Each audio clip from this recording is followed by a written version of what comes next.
So in my bowl, I have 2 cups of white spelt flour. I've combined that with 1/4 teaspoon of sea salt, and I'm going to slowly add about 3/4 to 1 cup of spring water. You want to add a little at a time until it starts to form into a dough ball. And then you're going to knead this for 5 minutes.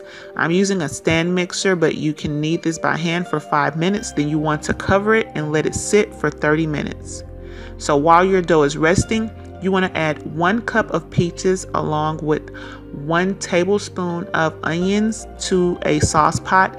I use frozen peaches and dried onions, but you can use fresh peaches and fresh onions. But if you do, you want to add about 1/2 cup of spring water and let that cook down for a minute. Then you want to add in about 1/4 teaspoon of annatto. That's going to give it that color. And you also want to throw in 1/2 teaspoon of sea salt, and you want to let that cook down, not quite as low as I cooked it. I ended up adding in an extra 1/4 cup of spring water because you still want it to be kind of loose. And then you also want to add in 1 tablespoon of sea moss gel. And just let your sea moss melt into your mixture, and once it is melted, then you want to go ahead and add your mixture to a blender and blend it. You can keep it chunky, but I blended mine until it was smooth.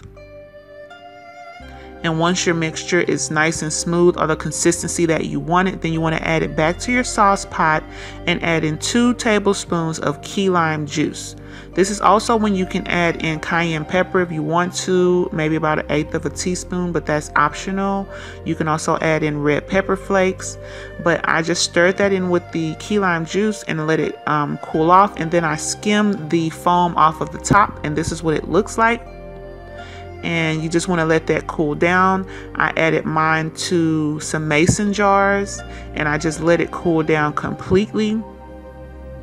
And you can also store this in the refrigerator as well, and it may keep for about 3 months.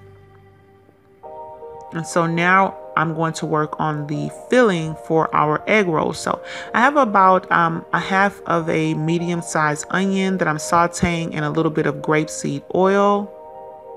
And to this, I've added 1/2 of a red bell pepper. And you just want to saute that for a little bit until it starts to kind of get a little soft.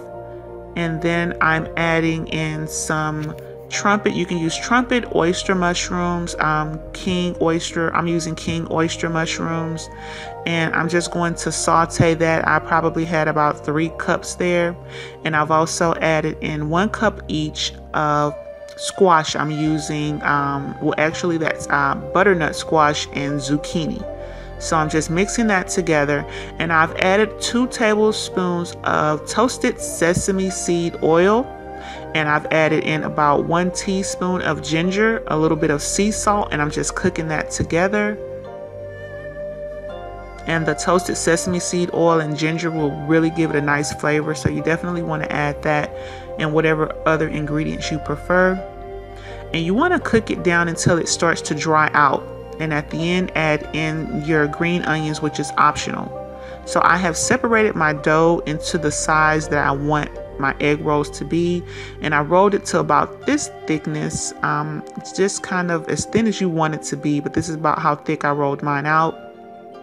And to make it easier, I decided to cut mine into kind of a square kind of shapes, and then just put water along the edges.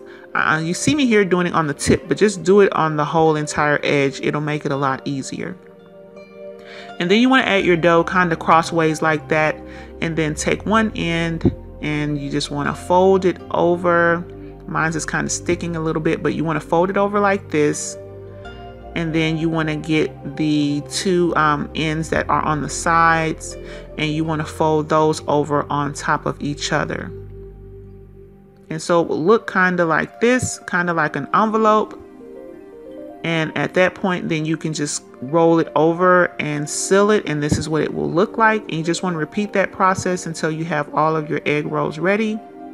Now I decided that I wanted to have it kind of crispy, so I did put them in a pan with a little bit of oil just to kind of get it crispy on the outside, and then I finished it in the air fryer on about 375 degrees for about 10 minutes. And this is what it looks like when it's done. And there you have it.